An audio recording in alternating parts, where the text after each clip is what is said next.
अशोक का अभिलेख के बारे में हम कल पिछले क्लास में चर्चा किए थे जी। लेख उसमें बताए थे कितने? तीन है ना। तीन हमने एक बताया शिलालेख,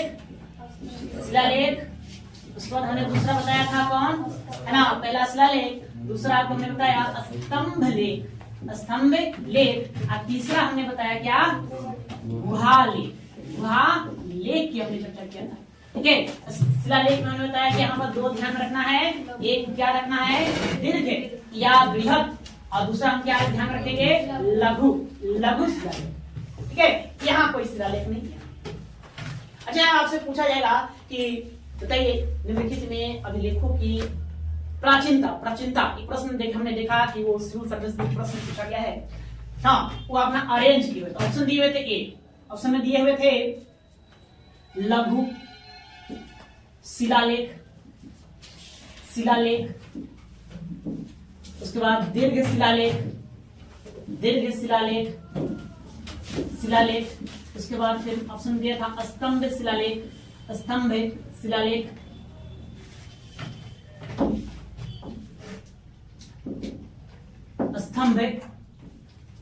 लेख कहिए इसको, स्तंभ लेख। उसके बाद फिर था है ना गुहा लेख। ऑप्शन बी में बनाए हुए था दीर्घ शिलालेख, उसके बाद लघु शिलालेख, उसके बाद फिर अपना था गुहा लेख, फिर था स्तंभ लेख। फिर उसी प्रकार से ऑप्शन बनाया स्तंभ लेख, गुहा लेख,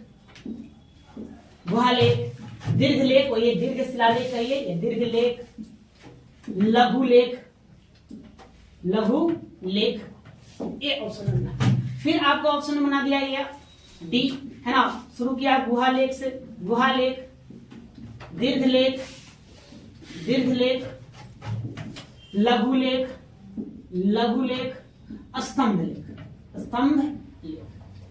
ठीक है, प्रश्न था कि है ना शिलालेखों अभिलेखों की प्राचीनता है, अभिलेखों की प्राचीनता है। ये प्रश्न है, ये 36 और 25 का प्रश्न है। क्या ठीक मालूम, मतलब पूछ रहा है कि पहले कौन बनाया, फिर दूसरा में कौन, फिर तीसरा और कौन, फिर कौन है। ठीक है, पहले ही ऑप्शन ये बता रहा है, पहले लघु शिलालेख बनाया गया है ना, इसको उत्तीर्ण किया गया, उसके बाद फिर दीर्घ शिलालेख खुदवाया गया, तब स्तंभ लेख लगवाया गया, तब गुहा लेख खुदवाया गया। फिर इसमें बताया था कि ना भाई पहले दीर्घ आया, तब लघु आया, तब गुहा, तब स्तंभ। फिर बताया पहले स्तंभ, फिर गुहा, फिर दीर्घ, फिर लघु। क्या ठीक है, आप लोग इसको ध्यान रखें। पहले लघु शिलालेख लगवाए गए, फिर उसके बाद दीर्घ लगवाया गया, तब स्तंभ लेख लगवाया गया, फिर क्या, गुहा लेख सबसे लास्ट में। गुहा लेख मूल रूपेण दशरथ अशोक का क्या था, पोता था, नहीं पौत्र था, वही दिखाया। तो ध्यान में रहेगा जी अभिलेखों की प्राचीनता। तो फ्राक सुनना कॉपी पर लिख दो, मार्क पर कॉपी के शीर्ष पर लिख दो, लघु शिलालेख, दीर्घ शिलालेख, स्तंभ, गुहा।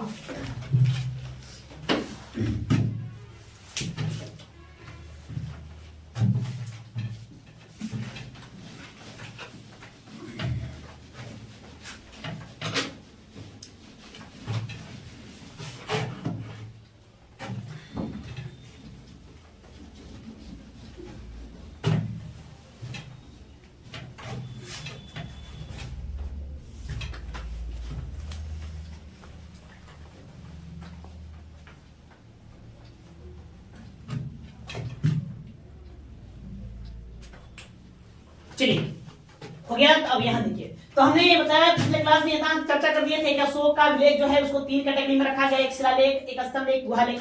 शिलालेख में हमने बताया कि क्या है ना, स्तंभ लेख में बताया क्या है, गुहा लेख भी क्या है, तीनों बात तो समझ रहे हैं आप लोग कि क्या है। उसके बाद हमने शिलालेख को दो कैटेगरी बनाया, दीर्घ और क्या बनाया, लघु बनाया। हमने फिर दीर्घ के बारे में बताया कि क्या है, कितने स्थान से मिला, स्थान 8, संख्या कितनी है, तो संख्या इसका है 14। ठीक है, बात नहीं भाई, ये लो 8 हो गया। नहीं, स्थान कितना 8 और संख्या कितना 14। ये क्लियर है? हम इन्हीं 8 को पढ़ना है। तो सबसे पहले बता देते हैं कि 8 जो है शिलालेख कहाँ कहाँ लगे हुए हैं, कहाँ कहाँ 8। तो देखिए आपसे क्या क्या पूछेगा। पहली बात पूछेगा कि 8 कहाँ कहाँ है स्थान। कल मैंने बताया था कि कहाँ कहाँ है। एक फिर ये भी पूछेगा निम्नलिखित में भारत के किस राज्य में अशोक के शिलालेख नहीं पाए जाते हैं या पाए जाते हैं, ये आपसे प्रश्न पूछेगा। फिर उसके बाद फिर प्रश्न पूछेगा कौन अभिलेखों की खोज किसने की, खोज किसने की, और उसकी कुछ विशेषता है उस विशेषताओं के बारे में पूछ देगा। ओके, फिर आपसे पूछा जाएगा कि है ना उस जो संख्या उसकी 14 है, मतलब 14 जो पंक्तियां लिखा गया है, आदेश इसको अध्यादेश कहेंगे, अध्यादेश जो लिखा गया है, तो किसमें क्या लिखा गया है, पहले शिलालेख में क्या बात है, दूसरा में क्या है, तीसरा में क्या है, चौथा में क्या है, एक प्रश्न पूछा है। यहाँ तो बड़ा है विस्तृत प्रश्न पूछा है। बात समझ गए? नहीं तो चलो भाई, तो पहले हमने बताया कि एक आप जाएंगे कहाँ, महाराष्ट्र के सुपारा। पहले पाकिस्तान में हमने बताया था शहबाज गढ़ी, कहाँ बताया था, शहबाज गढ़ी, ठीक है। दूसरा आपको मिलेगा मानसेहरा, मानसेहरा में मिलेगा। तीसरा आप चले जाइए सोपारा, महाराष्ट्र के सोपारा मिलेगा। चौथा आप आ जाइए धौली, धौली उड़ीसा, ठीक है। फिर पांचवा आप आ जाइए, अच्छा एक और है धौली, वहां देख देते हैं। फिर उसके बाद आप जाइए कालसी, कालसी, कालसी कहाँ, उत्तराखंड। फिर आप आ जाइए गिरनार, गिरनार, ये गिरनार कहाँ मिलेगा, सौराष्ट्र में मिलेगा। और फिर आप आ जाइए एर्रेगुडी, एर्रेगुडी, ये आपको ध्यान मिलेगा। ये 8 शिलालेख हैं, 8 शिलालेख 8 स्थानों पर लगाए गए इन शिलालेख है। इन्हीं के बारे में हमको क्या करना है, बारी बारी से पढ़ना है। तब आप लोग हेडिंग दीजिए, हेडिंग देंगे, हेडिंग देंगे दीर्घिया बृहद शिलालेख, दीर्घिया बृहद शिलालेख।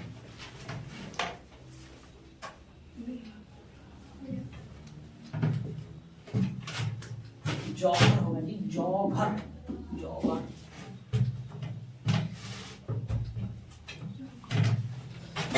या चलो भाई, इसमें सबसे पहले पहला लिखो शहबाज गढ़ी, पहला लिखो शहबाज गढ़ी, शहबाज गढ़ी।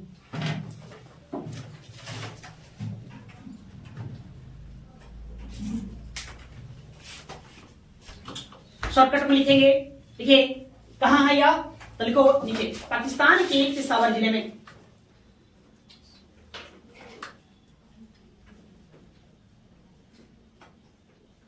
पाकिस्तान के पेशावर जिले में।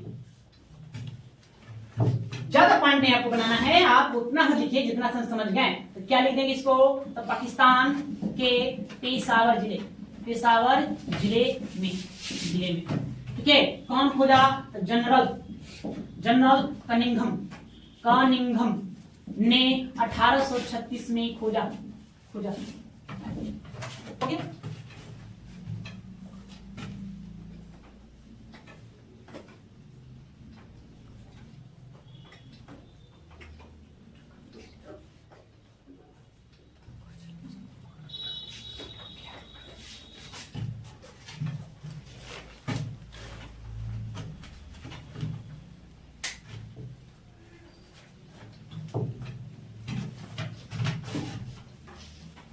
गया क्लियर। चलो अब दूसरा लिखो भाई, अब जो मानसेहरा किसने खोजा, कहां है, फिलहाल इतना जाना, विशेषता है तो उसमें हम उसको बताएंगे उसकी विशेषता क्या है ना। जहां रहेगा वहां हम आपको चर्चा करेंगे, जहां नहीं है वहां छोड़ देना है, ठीक है। या मानसेहरा लिखे, पाकिस्तान के हजारा जिले में,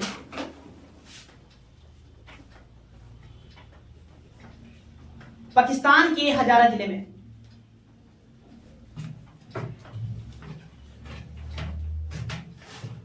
हजारा जिले में,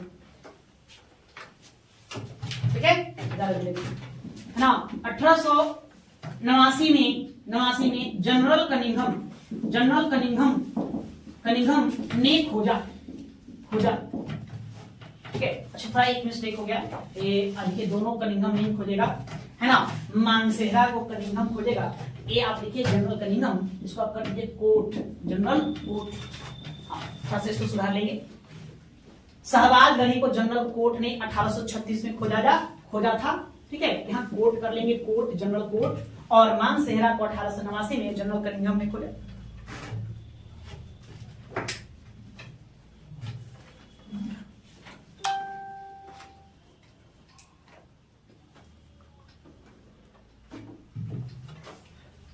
पेन भी फटाफट चलाओ, बहुत सारी बातें लिखना है। हो गया सोपारा, ये सोपारा। अगला सोपारा लिखिए।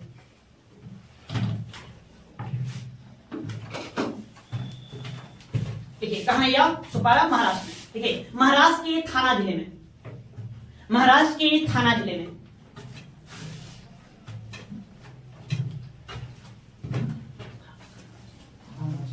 थाना, पुणे से थाने मैं पहले पे बस वही थाना जिला।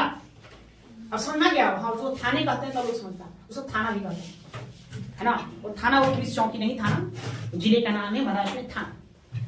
तो महाराष्ट्र के थाना जिले में, है ना, लिखो 1882 में, 1882 में भगवान लाल ने खोजा। खोजने वाले व्यक्ति का नाम भगवान लाल। 1882 में भगवान लाल ने खोजा।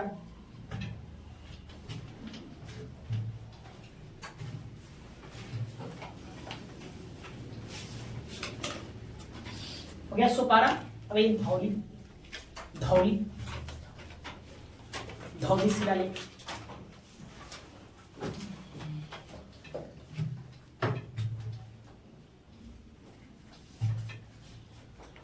धौली नहीं, धौली को 1837 में, है ना। इसको खोजने वाले व्यक्ति का नाम है किट्टो। क्या नाम है? किट्टो। ठीक है, हाँ, उड़ीसा के पुरी में। देखिए उड़ीसा के पुरी में,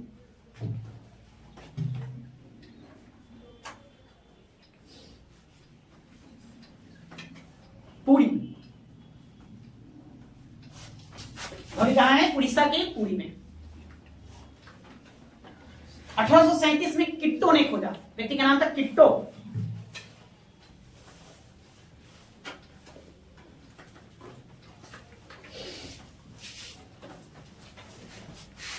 हो गया। चलिए जौहर, ये है गंजाम, उड़ीसा का गंजाम जिला, उड़ीसा का गंजाम जिला। जौहर में लिखिए, उड़ीसा के गंजाम जिले में।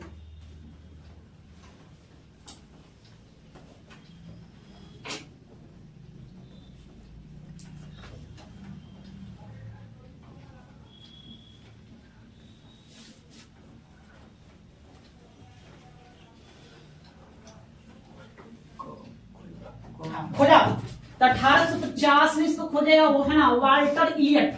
वाल्टर इलियट, इलियट 1850 में वाल्टर इलियट।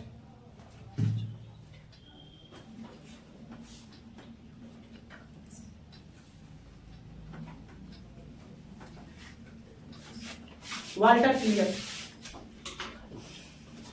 हो गया, है ना। देखिए अब इन दोनों का विशेषता को जानना है। अब एक विशेष बात, क्या बात जानना है? अशोक के शिलालेखों की संख्या कितनी? कितने लेख? अरे लेख समझो, लेख लाइन पंक्ति। और क्या पंक्ति? 1 2 3 4 5 6 7 8 9 10 11 12 13 14, है ना। तो धौली और जौहर याद रखना, 11 12 और 13 ये तीनों लेख नहीं मिलते हैं। मतलब तीनों नहीं, मतलब 3 पंक्ति वहां से क्या है? गायब है। मतलब कितना लिखवाए यहाँ? 14 से 3 कम कर दो भाई, 11। हमने 1 से लेकर 10 तक लिखवाया, फिर 14वां लिखवाया, है ना। 11 12 13 गायब है। मतलब ये 3 पंक्तियों को वहां पर नहीं लिखवाया गया। क्यों नहीं लिखवाया गया? कारण जब तीनों पंक्ति के हमारे पढ़ाएंगे कि क्या लिखा हुआ इसमें, तो देखेंगे इसमें कलिंग युद्ध से संबंधित। आई दोनों है कहाँ? दोनों उड़ीसा में। हो सकता है सम्राट अशोक न चाहता हो तो जो कलिंग का जो युद्ध लड़ा गया, जो मतलब हृदय विदारक युद्ध था, बड़ा ही भयानक, है ना, उससे हम उसको हम वहां पर लिखवा करके उड़ीसा के लोगों को हम याद दिलाते रहे। तकलीफ वाली बात है ना। हो सकता है यही कारण से वहां न लिखाया गया। इससे अलग 2 प्रस्तर लेख मिलते हैं जिस पर इन तीनों बातों को लिख दिया गया। अलग से मतलब कि 2 प्रस्तर लेख मिले हैं जिस पर इन तीनों बातों को लिख दिया गया। तो बात समझ गए? प्रश्न आएगा, है ना, निम्नलिखित किस शिलालेख में, है ना, लेख संख्या 11 12 13 गायब है या नहीं लिखा गया है? तो कौन? तो 2 ध्यान रखना, धौली और जौहर। कहां वाला? तो उड़ीसा वाला, दोनों उड़ीसा वाला, धौली और जौहर। तो एक नोट बनाकर नीचे नोट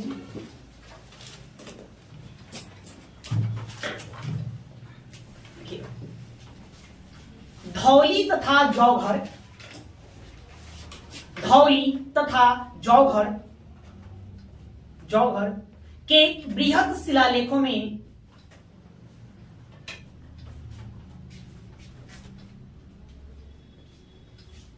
धौली तथा जौघर के बृहद शिलालेखों में अशोक के 11वें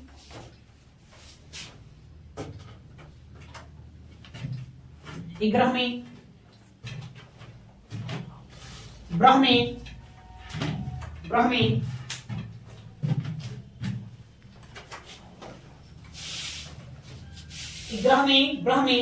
और 13वें नंबर के अभिलेख नहीं मिलते हैं, और 13वें नंबर के अभिलेख नहीं मिलते हैं।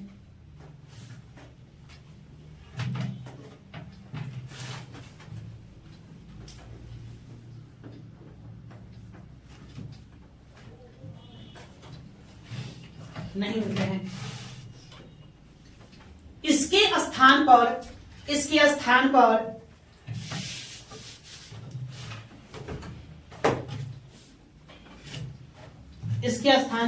दो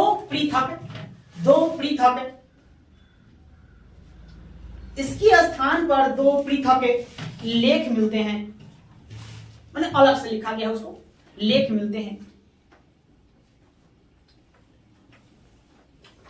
जिसे कलिंग प्रस्तर लेख कहा गया है, जिसे कलिंग प्रस्तर लेख कहा गया है।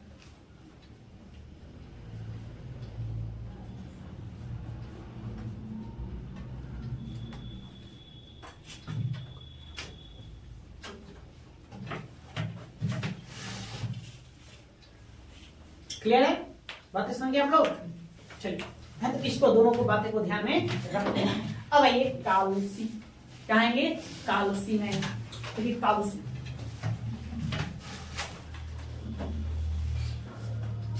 कालसी कहां मिलेगा? यह उत्तराखंड। कालसी कहां है? उत्तराखंड में है। नहीं, उत्तराखंड कहां मिलेगा? उत्तराखंड में। बताइए, भारतीय वन अनुसंधान केंद्र कहाँ है? देहरादून। तो उत्तराखंड की देहरादून में है कालसी। उत्तराखंड के देहरादून में लिखो, उत्तराखंड के देहरादून में, देहरादून में नहीं, देहरादून में किसका रिसर्च सेंटर है जी? वन अनुसंधान केंद्र। वन को अंग्रेजी में क्या कहते हैं? फॉरेस्ट कहते हैं ना। तो कालसी के अभिलेख को 1860 में फॉरेस्ट नामक अंग्रेज ने खोजा। देखो, 1860 में फॉरेस्ट ने खोजा। याद करने का तरीका थोड़ा ध्यान में रखिए। 1860 में फॉरेस्ट ने खोजा।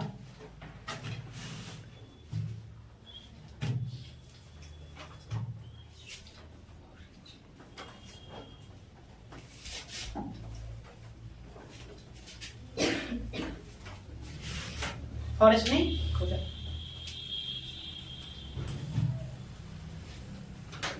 हो गया? तो शहबाज अली है ना, या पाकिस्तान के पेशावर जिले में कोर्ट ने खोजा, जनरल कोर्ट ने। मानसेहरा पाकिस्तान के कौन सा जिला? हजारा जिले में खोजने वाला व्यक्ति के नाम है सोपारा। या महाराष्ट्र के ठाणे जिले में खोजने वाला व्यक्ति का नाम भगवान लाल। नहीं, धौली, धौली ये है उड़ीसा के पुरी में है, इसको किट्टो ने खोजा। जौघर ये उड़ीसा के गंजाम जिले में है, इसको वाल्टियर इलियट ने खोजा। कालसी यह आपको देहरादून में मिलेगा, उत्तराखंड के देहरादून में, इसको फॉरेस्ट ने खोजा। अब आइए गिरनार, अब आइए कहा? गिरनार पर आएंगे। गिरनार एक कहां मिलेगा? गुजरात में मिलेगा। ठीक है, तो लिखिए, गुजरात के काठियावाड़ जिले में, गुजरात के काठियावाड़ जिले में स्थित है।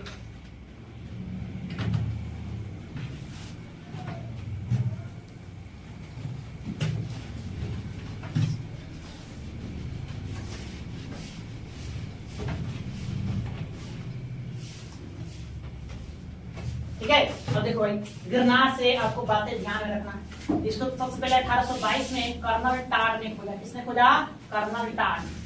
व्यक्ति का नाम कर्नल टाट। एक अंग्रेज अधिकारी था, साथ में इतिहासकार भी था कर्नल टाट। हाँ, कर्नल टाट को इसको याद रखना, इसको हम क्या कहते हैं, राजस्थान के इतिहास का पिता भी कहते हैं। इतिहास का पिता, इसी को कहा जाता है पिता। है ना, इसने मतलब रिसर्च किया है राजस्थान के इतिहास से, पूरा क्या है रिसर्च किया है, कई सारी किताबें लिखा कर्नल टाट। इसलिए कर्नल टाट को हम क्या कहते हैं, राजस्थान के इतिहास का पिता कहते हैं। गिरनार अभिलेख याद रखना है कि गिरनार अभिलेख से दो बातें याद रखना है। क्या?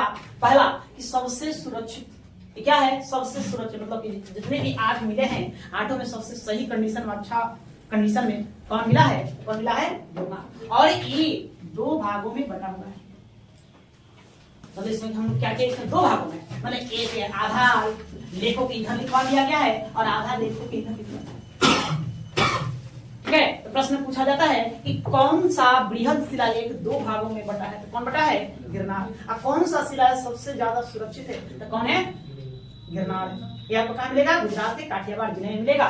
खोज करता कौन? तो कर्नल टाट के द्वारा खोजा गया। एक्स्ट्रा में ध्यान रखना है कि कर्नल टाट को हम राजस्थान के इतिहास का क्या कहते हैं? पिता भी कहते हैं। ठीक है, तो लिखो खोज करता लिखिए। 1822 में कर्नल टाट ने खोजा। 1822 में कर्नल टाट ने खोजा।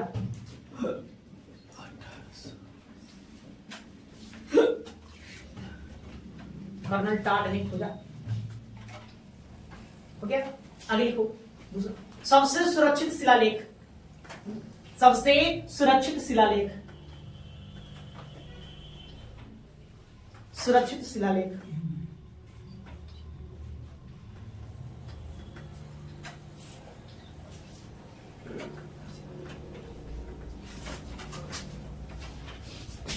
गया?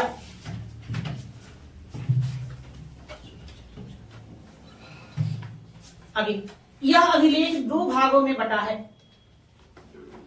यह अभिलेख 2 भागों में बटा है। 2 भागों में बटा है। बटा है, बटा है।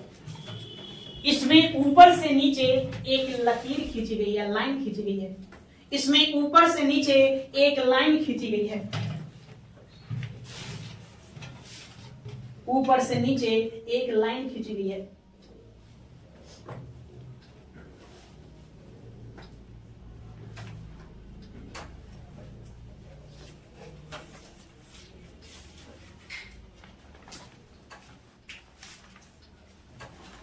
गया? क्लियर है? चलो अब आइए, अरे भाई ये कहा? ये मिलेगा कर्नूल जिला आंध्र प्रदेश। कर्नूल आंध्र प्रदेश। खोजने वाला व्यक्ति का नाम, बंदे का नाम अनु घोष था, जो इसको 1929 में खोजा। तो लिखिए एरेगुडी, लिखेंगे आंध्र प्रदेश के कर्नूल जिले में। एरेगुडी आंध्र प्रदेश के कर्नूल जिले में।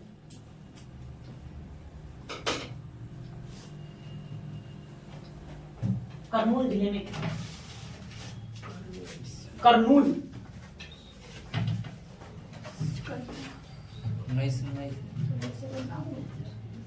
अनु घोष ने 1929 में खोजा। अनु घोष ने 1929 में खोजा।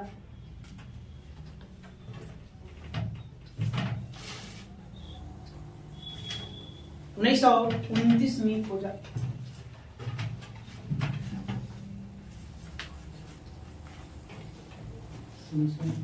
हाँ 1929 ये 8 है। कितने हो गए?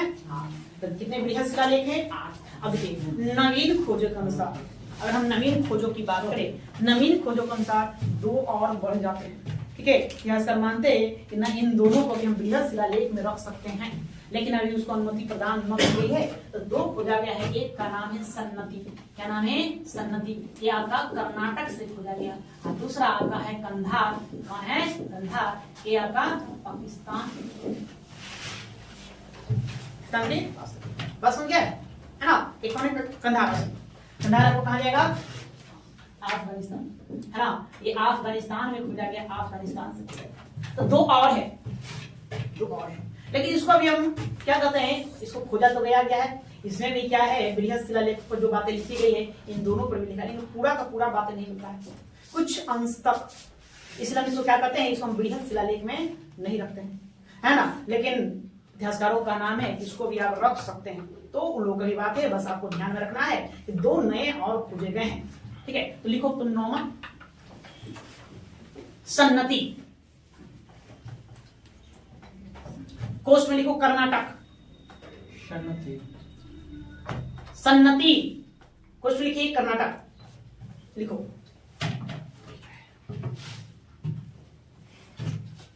देखिए सन्नति से चंद्रलामा देवी मंदिर, साफ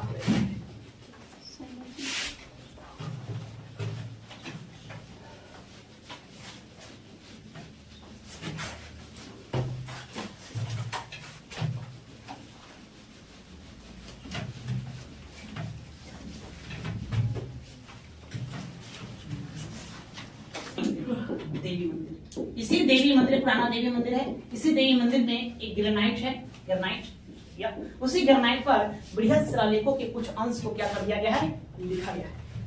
बस समझ में आई, बस कुछ अंश लिखा गया, पूरा का पूरा बात यहाँ पर लिखा हुआ नहीं मिलेगा, इसलिए आपको याद कितना रखना है, 8। कितने शिलालेख हैं, 8 जगहों से, है ना, 8 जगहों से लिखो। सन्नति से चंद्रलामा देवी मंदिर, चंद्रलांबा देवी मंदिर,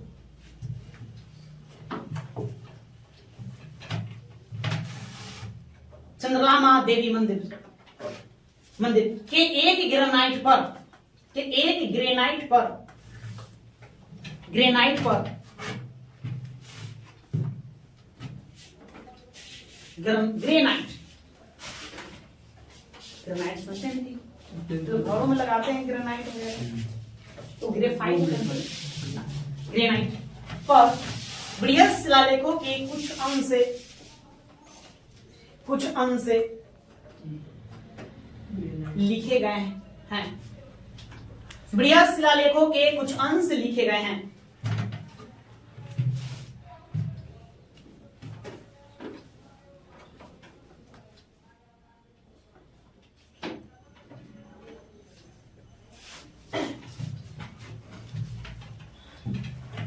हो गया। आगे आओ, 10वां कंधार, कंधार कुछ लिखो, अफगानिस्तान, अफगानिस्तान, गंधार पाकिस्तान, कंधार पाकिस्तान, कंधार अफगानिस्तान, देखेंगे कंधार से अशोक के बृहद शिलालेखों, अशोक के बृहद शिलालेखों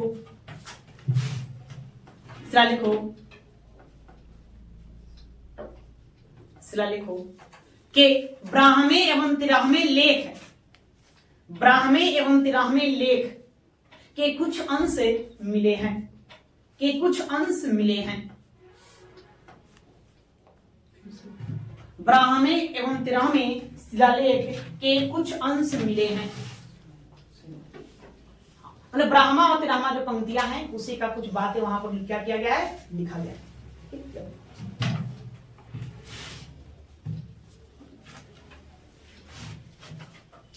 क्लियर हो गया, बात समझ गया भाई? आओ भाई, ये अब इसको रहने देंगे।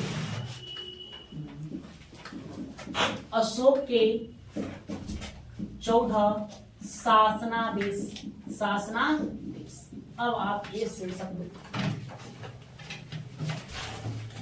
अशोक के 14 शासनादेश,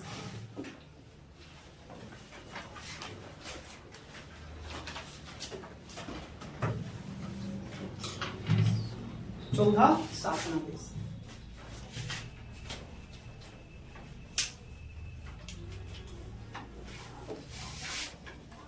मतलब समझे इसमें क्या पढ़ेंगे हम लोग, सभी शिलालेखों का कितनी पंक्तियां, 14, तो किस पंक्ति में क्या बातें कहा गया है, आप उसी को ध्यान में रखना है।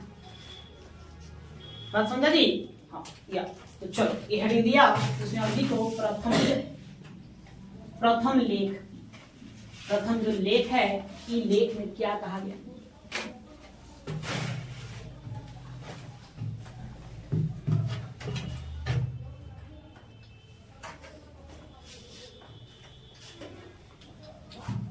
प्रथम 14 को लिखना है इसी प्रकार से।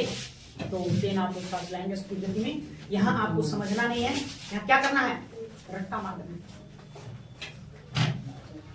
इतिहास से भाई कुछ बातों को रटना होता है। हो गया प्रथम, लिखो जीव हत्या पर रोक, शॉर्टकट लिखो, ज्यादा लंबा नहीं लिखना है। जीव हत्या पर रोक,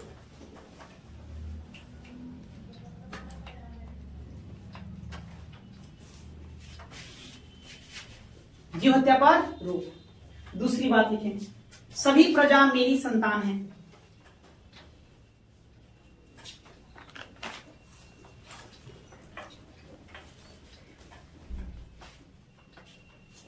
सभी प्रजा मेरी संतान है।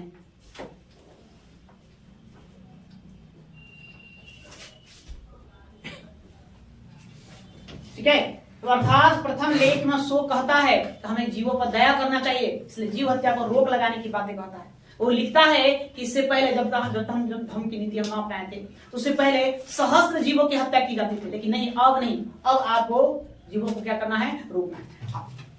2 मोर और 1 हिरण, बोला कि अभी पाठशाला में सिर्फ इसका प्रयोग किया जाएगा, मतलब 1 पकेगा, उसकी हत्या की बातें वहां एक तरह से कहा जाए। लेकिन कहा गया कि नहीं, भविष्य में इस पर भी क्या लगाया जाएगा, प्रतिबंध लगाया जाएगा, वो भी विशेष अवसर पर। किस पर, विशेष अवसर पर।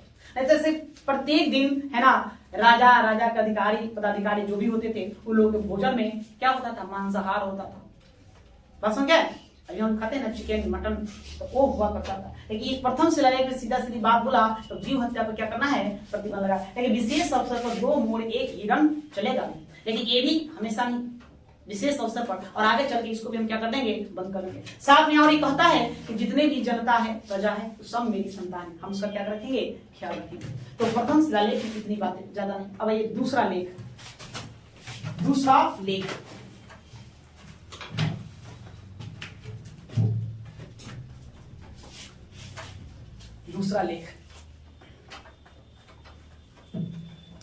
दूसरा, ठीक है। मानव एवं पशु चिकित्सा का उल्लेख, मानव एवं पशु चिकित्सा का उल्लेख।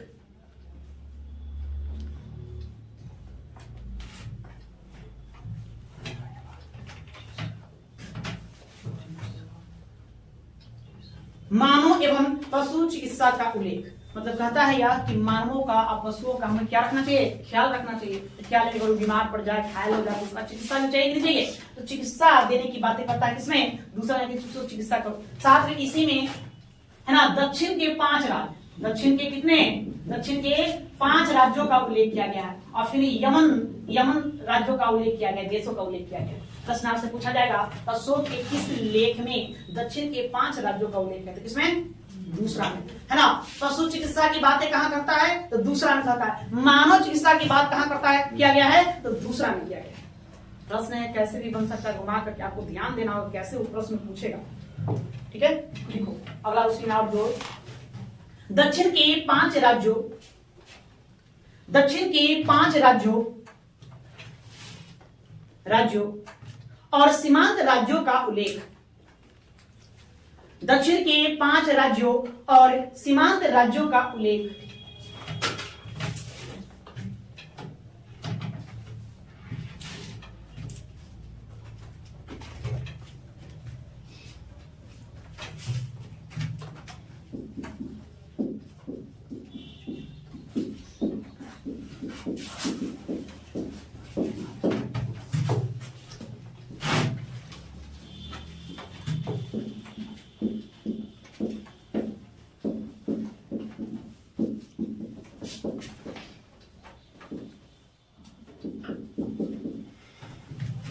दक्षिण को 5 राज्य कौन कौन है, चोल, पांड्य, सतीय पुत्र, केरल पुत्र, ताम्र पर्णी।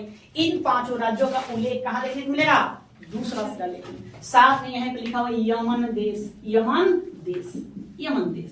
यमन देश यही पड़ोसी राज्यों को कहा गया। पड़ोसी मतलब ये कहां चले जाइए आप, अफगानिस्तान की सीमाओं के बाहर, उसके सीमाओं के बाहर, उसका सीमा कहां का अशोक का, अफगानिस्तान तक। तो उसके सीमाओं के बाहर के जो भी देश हैं उसी को यमन देश कहता है। वो अपने सीमांत देशों को, पड़ोसी देशों को यमन देश साफ साफ लिखा गया है। तो दक्षिण के 5 राज्य चोल, पांड्य, सतीय पुत्र, केरल पुत्र, ताम्र पर्णी, और साथ में सीमांत राज्य जहां चिकित्सा उपलब्ध नहीं है, मतलब औषधि नहीं मिलता है, तो वैसे राज्यों को औषधि मुहैया करवाया जाए ताकि वो मानवों का और पशुओं का चिकित्सा इलाज वगैरह कर सके। ठीक है, तो 5 राज्यों का अपना नाम इसको लिख लो।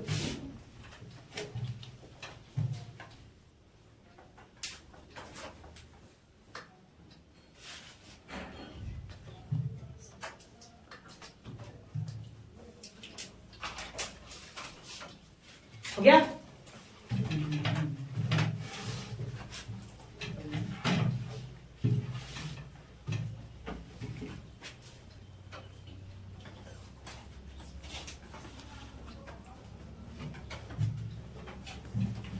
अब देखिए तीसरा, दो का नाम देखिए, तीसरा लेख, तीसरा लेख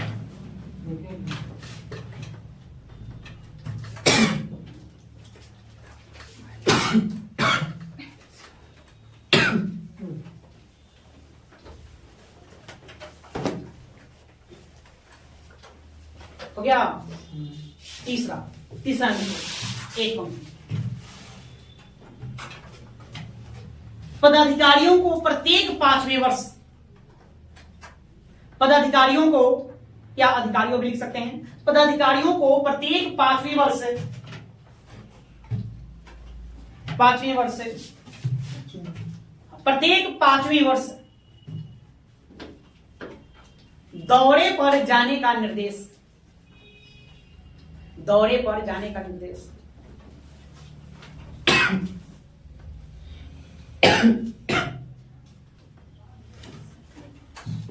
दौरे पर जाने का मतलब क्या कहेगी? तीसरा में अपने अधिकारी पदाधिकारी को आदेश देता है ऐसो कि आपको क्या करना, प्रत्येक 5वें वर्ष दौरा पर जाइए। देखिए राज्य के कर्मचारी सही ढंग से कार्य कर रहे हैं कि नहीं, राज्य की प्रजा खुशहाल है कि नहीं है, साथ में उसको आप उपदेश दीजिए, धर्म की नीतियों के बारे में बताइए, है ना। तो इस बात का जिक्र कहाँ किया गया? तीसरा में किया गया। उतरा गया चौथा लेख, चौथा लेख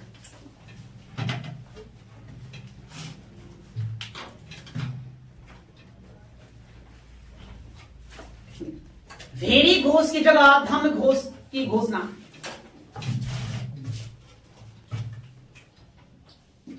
भेरी घोष, हमने बताया था कि भेरी घोष उसने छोड़ दिया, क्या अपना लिया? धम्म घोष अपना लिया। कौन सा घोष? धम्म घोष अपना लिया। कौन सा युद्ध के बाद? कलिंग युद्ध के बाद। नहीं, इस बात को स्वीकार करता है किसमें? चौथे लेख में। चौथे लेख में वो बात कहता है हम अब भेरी घोष का त्याग करते हैं और किसको अपनाएंगे? धम्म घोष को अपनाएंगे। नहीं, तो भेरी घोष का स्थान पर धम्म घोष की घोषणा और सो किस लेख में करता है? तो चौथे लेख में करता है। इस बात को ध्यान में रखना है। क्या भेरी घोष की जगह धम्म घोष की घोषणा।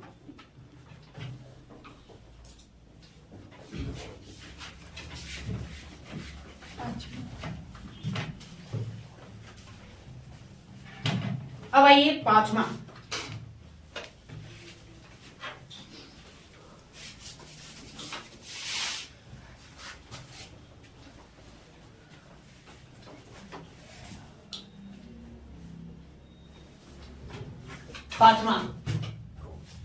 धर्म महामात्रो। महामात्रो इसके बारे में पढ़े हम लोग? नहीं पढ़े जी, सब पढ़ा है, आपको ध्यान में नहीं है। नहीं, धर्म महामात्रों की नियुक्ति का उल्लेख लिखो। धर्म महामात्रों की नियुक्ति का उल्लेख।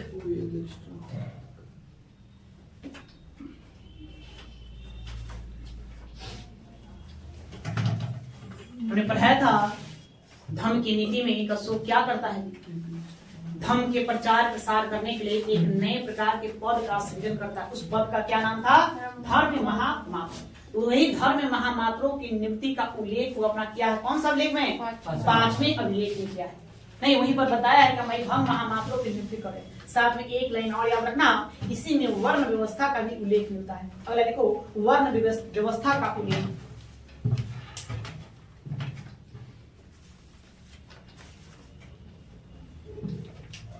वर्ण व्यवस्था का उल्लेख।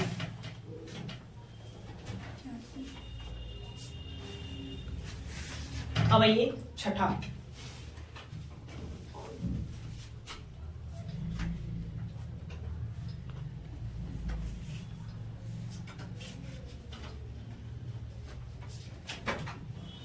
देखिए, आत्म नियंत्रण की शिक्षा, आत्म नियंत्रण की शिक्षा का उल्लेख।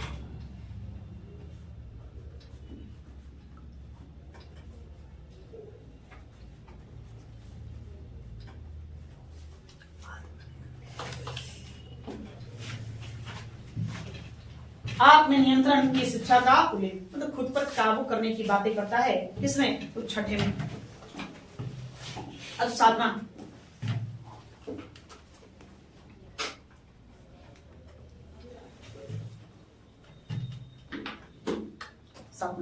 क्या? अशोक के तीर्थ यात्राओं का उल्लेख। अशोक तीर्थ यात्रा पर गया था। कितनी रातें धम्म यात्रा में बिताया अशोक जी? 256 रातें बिताया था। उसी का उल्लेख 7वां और 8वां दोनों में मिलता है। दोनों में सेम बातें लिखी गई है। धम्म यात्रा का उल्लेख, जरूरी नहीं पूरी बातें लिख दें, पूरी पंक्तियां लिखे, ऐसा लिखो कि समझ में आ जाए बस। हो गया धम्म यात्रा का उल्लेख। देखो 8वां, इसमें भी तीर्थ यात्राओं का उल्लेख है। देखो, इसमें भी तीर्थ यात्राओं का उल्लेख है। 8वां में, हाँ जी, 7, 8 दोनों में सेम बातें हैं। इसमें भी तीर्थ यात्राओं पर जाने का उल्लेख है।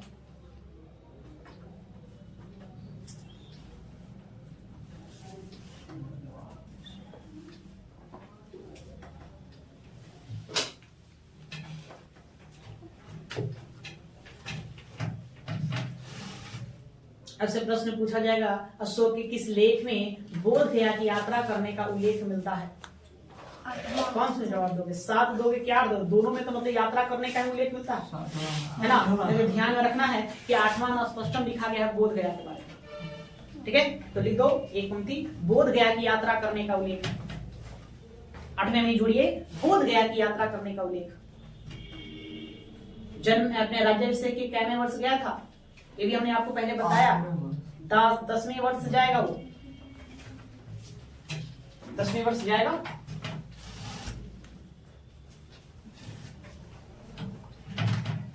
क्या? अब भाई 9वां, 9, 11, 13 तीनों की चर्चा हम किए हैं कहीं? हाँ, 9वां से धम्म मंगल, गुड, धम्म मंगल नहीं जी, धम्म मंगल। 11वां धम्म दान, 13वां धम्म विजय।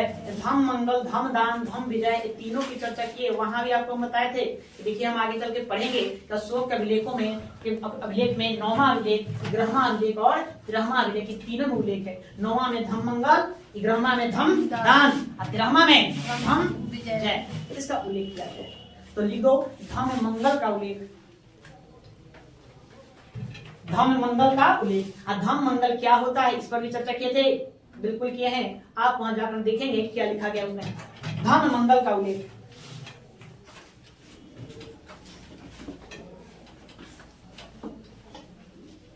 हो गया?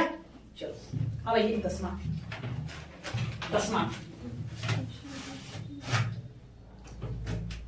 10 लिखो। हाँ, इसमें अशोक आदेश देता है। क्या आदेश देता है? लिखो, अशोक द्वारा आदेश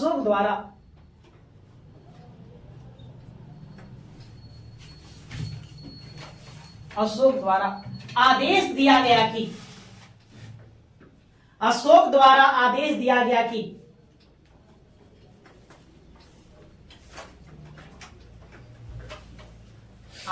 गया कि राजा तथा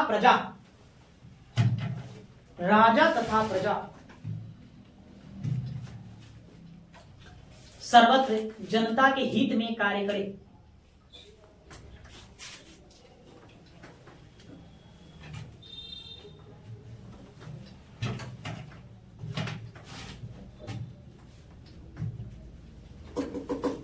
मतलब समझ गए? अपने अधिकारी पदाधिकारी क्या करता है? अपने जनता का ख्याल रखे, उसके हितों में काम करे, इस बात का उल्लेख यहाँ मिलता है। अब आइए 11,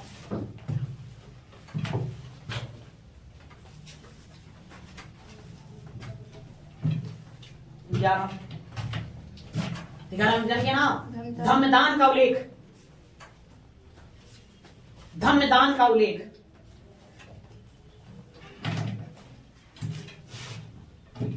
धम्मदान का उल्लेख। अशोक धम्म की व्याख्या कहां करेगा? धम्म की व्याख्या, धम्म की व्याख्या ये भी आपको हमने बताया था।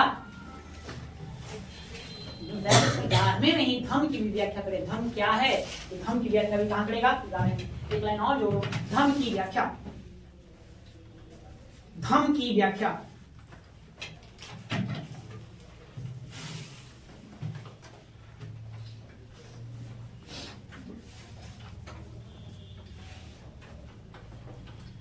हो गया 12। 12 ब्रह्मा में अशोक कहता है कि जितने भी धर्म है सबको एक समान नजरिए से देखिए, सबका सम्मान करेंगे, सबका इज्जत करेंगे। अर्थात किस पर बल दे रहा है? धर्म में सहिष्णुता पर बल दिया, नहीं ना, देखो धर्म में सहिष्णुता पर बल, धर्म में सहिष्णुता, हिष्णुता पर बल, धर्म में सहिष्णुता पर बल।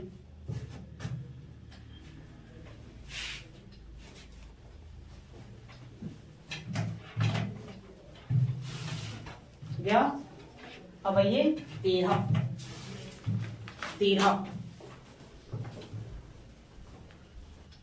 13वां पंक्ति में क्या लिखा?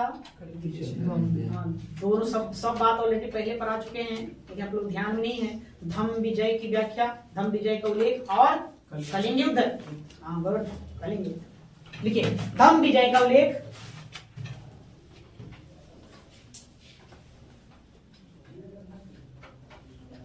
धम्म विजय का उल्लेख, आगे कलिंग युद्ध का उल्लेख, कलिंग युद्ध का उल्लेख,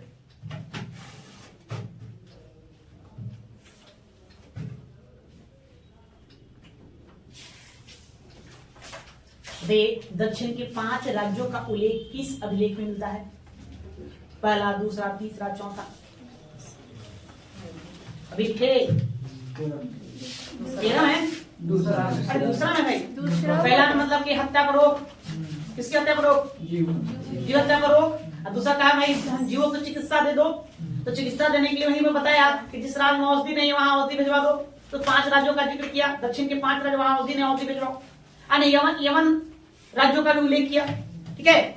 हाँ वहां लेकिन वहां नाम नहीं लिखा, वहां लिखा गया सीमांत राज्यों का, कि अशोक ने दक्षिण के 5 राज्य, 5 राज्य फलाना फलाना नाम दे दिया और सीमांत राज्यों में औषधियां मुहैया करवाया, जहां औषधि नहीं था वहां औषधि भिजवाया। अब देखिए 13वां शिलालेख में वही मतलब क्या, उसके कौन कौन सीमांत राज्य हैं, मतलब यमन देश है, उसमें 5 यमन देशों का नाम लिखवाता है। किसमें लिखवाया है? 13वां में। लिखो 13वें में लिखेंगे 5 यमन राज्यों का वर्णन या उल्लेख, 5 यमन राज्यों का उल्लेख।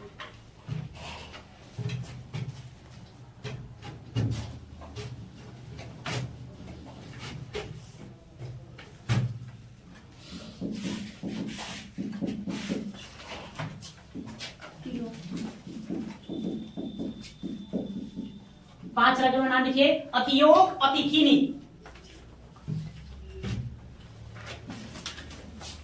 अति सुंदर, तुरमय, तुरमय और मग। ये 5 राज्य का वहां लिखा हुआ है। ये 5 कौन सा है? यमन राज्य है, जिसका उल्लेख वो करता है। अब ये सभी मतलब आज वर्तमान के ईरान, इराक देख रहे हैं, अफगानिस्तान से सटा हुआ जो भी सीमा देश थे, उन्हीं में ये सब राज्य हुआ करते थे। इसी का उल्लेख वो करता है।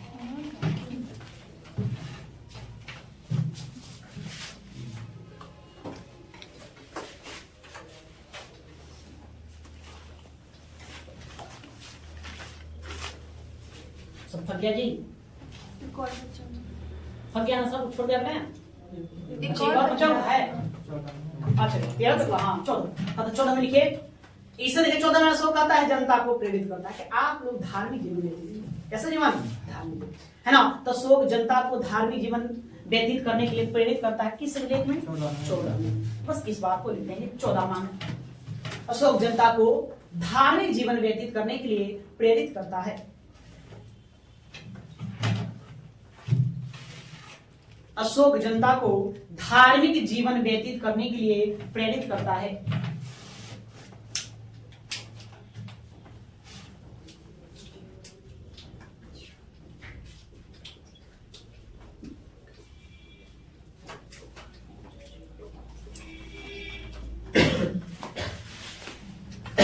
गया।